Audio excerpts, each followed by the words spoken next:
It's been said that experience is the best teacher, and that may be true, and if so, whenever possible, it's nice if we can learn from the experiences, from the mistakes of others. So with that in mind, let's cover 7 mistakes that people commonly make on the bench press, as well as how to fix them. Tip number 6, or mistake number 6 really, is a bit of a counterintuitive one, and mistake number 7 is for those of you who specifically bench on your own, and there's kind of a bonus tip embedded in there. Mistake number 1, having a bad focal point or not having a focal point at all. What do I mean by having a bad focal point? You want to watch something that is immovable. So for starters, don't watch the bar. You don't do it on any of the other lifts. It just so happens that in the bench press, you can accidentally watch the bar because the bar is kind of traveling in front of your face for part of the movement, all right? But don't look at a moving object. Simply find a point on the ceiling, stare at that point throughout the entire time. You'll still be able to see the bar in your periphery, and you're going to return that bar to the same place at the top, at lockout for every single rep, but watch the ceiling, not the bar.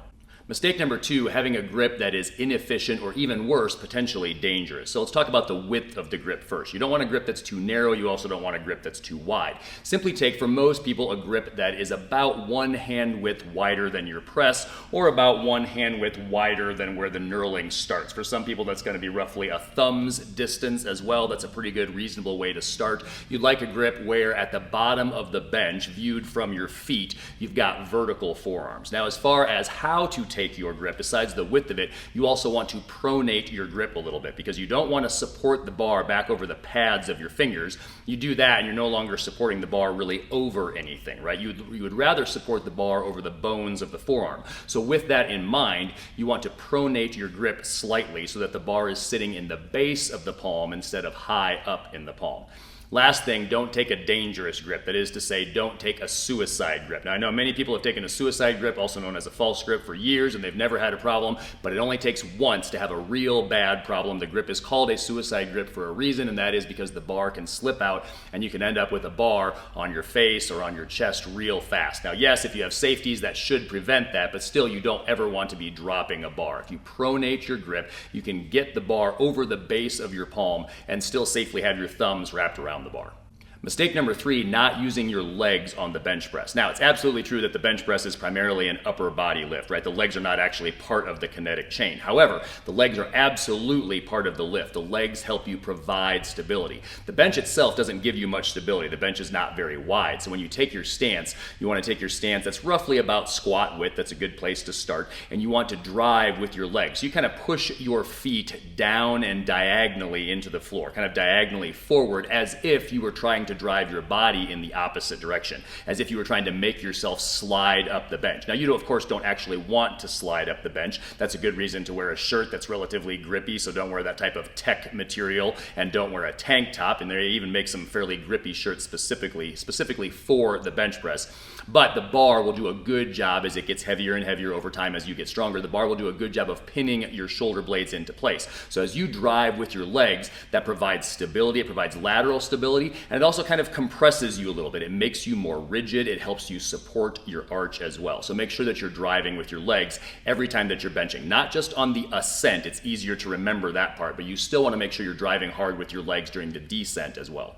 Mistake number 4, not having your shoulders correctly positioned. When you bench, you want your shoulder blades pinched back, technically back and down, but if you're pinching them back and you're also driving with your legs and you've got a nice arch, that will generally take care of the down aspect. So keep your shoulders pinched back. It places your shoulders in a stronger, safer, more stable position. You also have the advantage of actually it's shaving off just a little bit of range of motion, right? You're only finishing your bench a certain distance away at lockout, away from your chest, as opposed to if your shoulders are not pinched back, if they're not retracted and instead are protracted, you may be finishing the bench an inch or 2 even higher, okay? Now generally, yes, we like a long range of motion. We like the longest effective range of motion possible, but the key word there is effective. Finishing the bench with that extra artificial range of motion, it's just that, it's artificial, it's unstable range of motion. You want a stable range of motion. Finishing the bench, locking out with your shoulders protracted, is like finishing your squat up on your toes.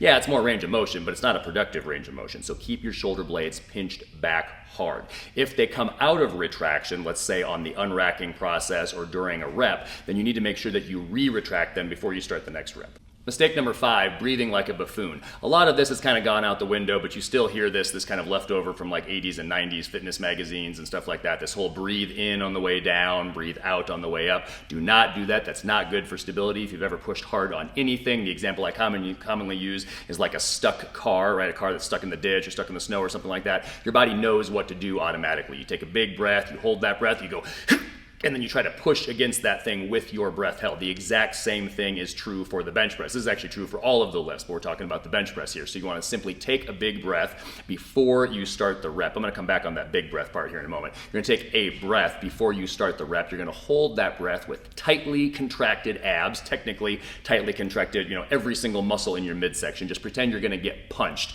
and tighten every muscle to prevent that punch from hurting. You're going to hold that breath all the way down, all the way back up, and then release the breath. All right, now, mostly on any other lift, I would pretty much say take a big breath and get tight. On the bench press, you're laying on the surface that is also, you're laying on the structures that are also responsible for breathing. So in general, on the bench press, you'll actually take a little bit smaller of a breath usually. You'll typically take kind of a topping off breath. So if you don't have to take a big breath in between each rep, that is actually a little bit more ideal. But the same principle applies. You're going to take a breath, you're going to hold that breath all the way down, all the way back up, then you can release that breath and take a new breath for the next rep. Mistake number 6, this is the counterintuitive one. Mistake number 6 is benching vertically. Your bench press bar path should not be vertical. And pretty much every other lift, we really want the bar path to be as vertical as possible, right? We're working against gravity. Gravity pulls vertically, so any bar path that's not vertical, we start to lose out on efficiency. The bench press, there's a little bit of an exception here. You want to touch a point. You're not going to touch, you start above your shoulders. You're not going to touch a point that is level with your shoulders at the bottom. You're going to touch a point on your chest. This is more up by my throat. How much lower? It's going to vary a little bit by anthropometry, but it's going to be roughly, let's just say 2 inches lower. So because of that, it's going to be safer on your shoulders, by the way. It's a better position to bench to. But because of that, you don't want to bench in a vertical bar path. It's going to be a little bit diagonal on the descent, and that means also on the ascent, it's going to be a little bit diagonal. So you're going to push kind of up and back. You're not going to push back much, but you are going to push back a little bit. It should still feel mostly vertical, but viewed from the side, it should not actually be entirely vertical. Mistake number 7 has to do with benching alone, and then we're going to have a tip for those of you who have to bench alone on a regular basis, right? Specifically, this is the mistake of benching alone stupidly. In other words, I mean benching alone in a way that can get you killed. The bench press is the only lift where somebody in the world dies, like every year. It's always somebody benching alone. So this is a real sad topic, right? So this is a real serious topic. I'm not a big fan of using fear as a motivator. I will absolutely use fear as a motivator right here, right? Stay alive, bench pressing, live to bench another day. And it always happens when somebody is benching alone.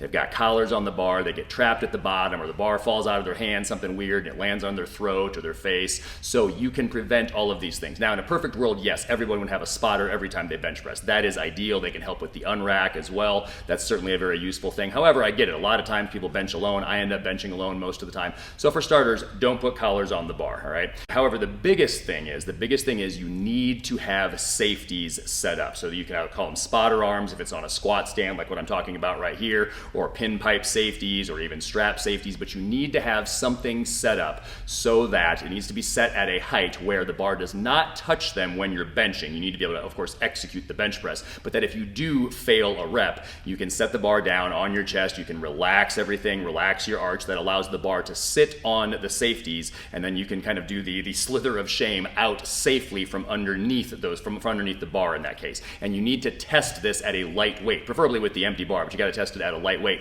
You need to actually, set the bar on the safeties, roll it back over your throat, roll it back over your face, and make sure that you can get back out from underneath the bar so that you don't die on the bench press. Going back to my previous comment, yes, it's very useful to not have collars on the bar, but that is not sufficient. That will protect you if you fail a bench at the bottom, right? Or if you can successfully set the bar back down on your chest, right? Then you can tip the bar to either side, the plates fall off, it's loud, it's embarrassing, it's noisy, but to be embarrassed, you have to be alive. So that's a good thing. However, not having collars on the bar, rather, does not protect you from the type of catastrophic failure that happens on an unrack or a racking process when your wrist does something weird, or the bar falls out of your hand or something like that, and then the bar falls on your throat or it falls on your face. Doesn't matter how fast you can tip the plates off in that case, the damage has already been done. What will protect you in that case is having safeties set at the right height. Okay, so now for the tip. For those of you who struggle to, because as the bench gets heavier, it's difficult to unrack it by yourself, right? You've got a moment arm to cover. You've got to pretend that I'm lying down on the bench here. You've got a horizontal distance to cover between where you're picking it up and then where it needs to be over your shoulder. You've got to cover that horizontal distance, and that can be difficult to cover. So what you want to make sure that you're doing is that you're not just using your shoulder to cover that distance. Instead, you're going to use the leverage provided by the rest of your body, provided by your entire body. So the process is, and you can watch this as it's happening here, the process is elbows out and back slightly, hips up off of the bench, unrack the bar, and then bring your hips back down to the bench as you bring the bar into position. Because of course your hips have to be on the bench to actually perform the bench press for the rep to actually count. Okay, so to cover this again, it's elbows out and back slightly, hips up off of the bench, unrack the bar, and then bring the hips back down to the bench. Hope all of these tips help you avoid those mistakes, and as always, we hope this helps you get stronger and live better.